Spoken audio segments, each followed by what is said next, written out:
First thing you need to do is get the correct filter for the vehicle. And you're going to need a small prying tool so you could take off the air duct. And now let's get working on the car.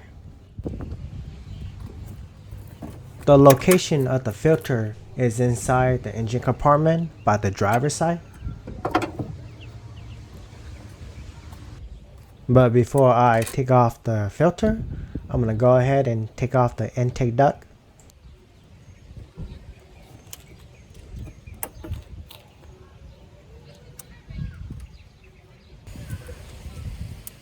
This new clip I installed not too long ago is harder to take off than it looks.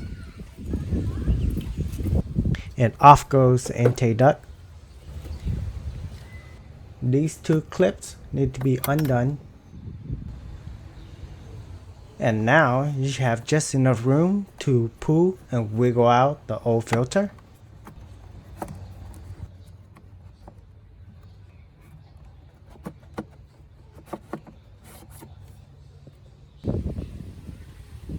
Keep this in mind that on the filter, one side have the rubber part and the other side does not.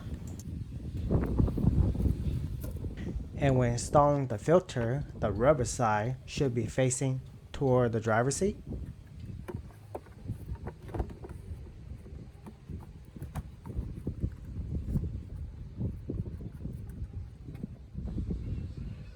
And don't forget about the two clips.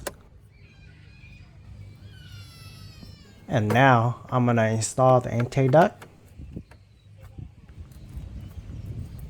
Don't forget to place your clip back on.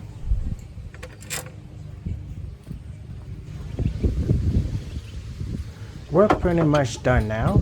You can take your car out for a drive and see if there's any difference.